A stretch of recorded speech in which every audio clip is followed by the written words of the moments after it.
Hello and welcome to my review of Samson versus the Vampire Women. This movie was made in 1962 and it was the third film in the long-running Santos Versus series. Unfortunately, the first two films weren't financially successful, but they upgraded a little for the third version. He was signed, Santo Lorenzo Velasquez was signed to a 4-picture deal. So luckily they started making some money and they was able to keep making these for, decades, I think. The movie was directed by Alfonso Blake, who did double duty by writing the film as well. You can see here that they're about to summon Santo. They've found out about the vampire women. Apparently, there's a prophecy that his daughter is going to be captured by the vampire women, and then they're going to use her body or something to make their queen able to live again, forever, or for a while. It's not really that clear. Of course, this is a very low-budget film, and it was made in black and white, as you can see, to save as much money as possible. But they had, some technology from the day. They're trying to make him kind of like a Batman character or something, because although it's not really prevalent in this movie, in some of his other movies, he has a lab set up, and he's more of like a scientist. In one movie, he actually has a time machine where he can send people back in time, and that's crazy. But, Santo's very gifted. They usually have a lot of wrestling scenes, although I've cut all that out where, it's basic Mexican wrestling from the 60s. You can imagine how that went. This is a vampire queen giving her little speech to her minions, right here. So, now we finally get to see Santo. Yes, the Mexican wrestler in the silver hood. He has a dry type of humor. It got no humor at all, but it is funny. Santo always plays everything very straight.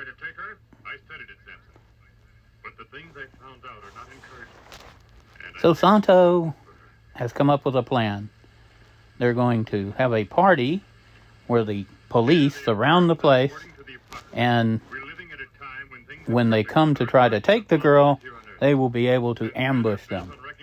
And Santo will be right there, ready to pounce, along with, several police officers, all of them undercover.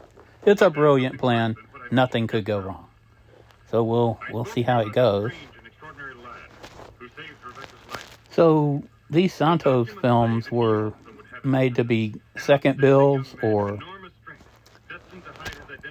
the bottom of a double feature. This is something they used to do back then. People might not be aware of, but they would have two movies for the price of one, and you would have like a movie, and this is where you get your term B movie. They would be the bottom movie. It would be less expensive. It might be a sci-fi movie or something else, maybe an old war flick, or if you were in Mexico, it might be Santo.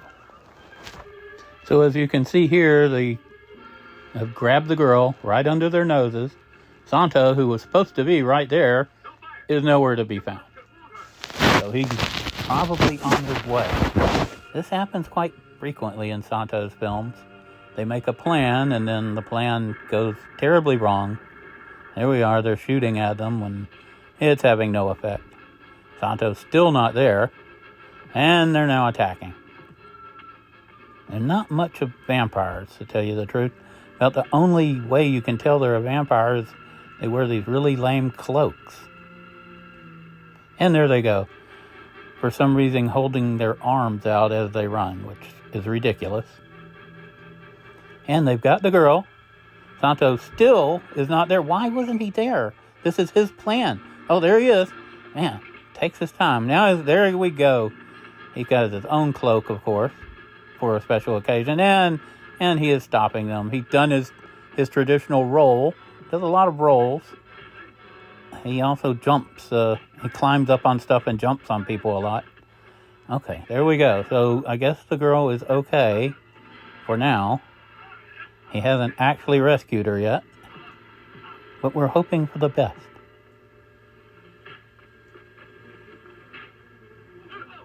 For some reason in the movie, they also call him Samson, although that's weird because his name is Santo. And, well, what can you do?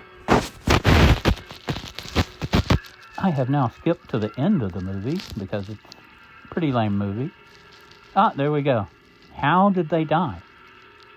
Well, apparently they left the window open and the sun came in and got them. Pretty typical. Now, Santo normally uses no weapons, but you can see here he has a torch and he's about to use it. But what would I give this movie? Oh my God. So out of 10, this is at best a 2 or 3 on a good day. So it's a bad movie. But I'm including it because, why not? It's a Santos movie. And I wanted to do a bad movie review and I picked this one. Thank you for your kind attention and your patience with this review. Go Santo!